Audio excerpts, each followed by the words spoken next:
ગોંડલમાં ગુમ યુવાનનું મોત મારવાથી નહીં પરંતુ અકસ્માતથી થયાનો ખુલાસો।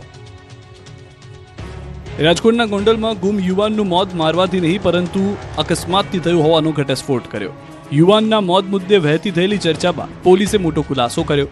ગોંડલમાં રાજકુમાર જાટની લાશ મળવાના મામલે અનેક વાતો વહેતી થઈ હતી। આ દરમિયાન જે બાદ રાજકોટ ગ્રામ્ય પોલીસે સમગ્ર મામલે સ્પષ્ટતા કરી। પોલીસના જ કહેવા પ્રમાણે ગુમ થનાર રાજકુમાર જાટના સોશિયલ મીડિયા એકાઉન્ટ અને સીસીટીવી બાબતે તપાસ હાથ ધરવામાં આવી હતી। 2 માર્ચ 2025 પિતા પુત્ર રાત્રે માથાકૂટ કરતા દેખાયા। 3 માર્ચે રાત્રિના 2 વાગ્યા આસપાસ પુત્ર ઘરથી નીકળી ગયો હતો। 3 તારીખે સાંજે રાજકુમાર જાટ રામધામ આશ્રમ ખાતે પહોંચ્યા હતો અને 4 તારીખે રાત્રિના 2 વાગ્યા આસપાસ રાજકુમાર જાટ આશ્રમમાંથી બહાર નીકળી ગયો હતો।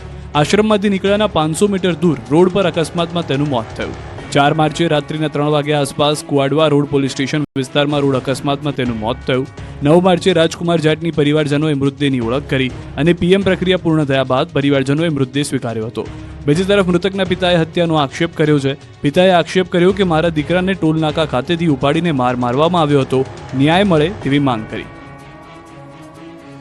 તો રાજકોટમાં રાજકુમાર જાટની શંકાસ્પદ મોતના મામલો પૂર્વ ધારાસભ્યના ઘરના સીસીટીવી પણ જાહેર કરવામાં આવ્યા છે। રૂરલ પોલીસે સીસીટીવી જાહેર કર્યા છે। સીસીટીવીમાં માત્ર વાતચીત થતી હોય તેવું જણાઈ રહ્યું છે। પોલીસને આપેલી લેખિત ફરિયાદમાં મૃતકના પિતા દ્વારા પૂર્વ ધારાસભ્યના ઘરમાં મારવામાં આવ્યો હોવાનો ઉલ્લેખ કરાયો હતો। જો કે પોલીસ દ્વારા જાહેર કરવામાં આવેલા સીસીટીવીમાં માત્ર વાતચીત થતી હોય તેવું જ દેખાઈ રહ્યું છે।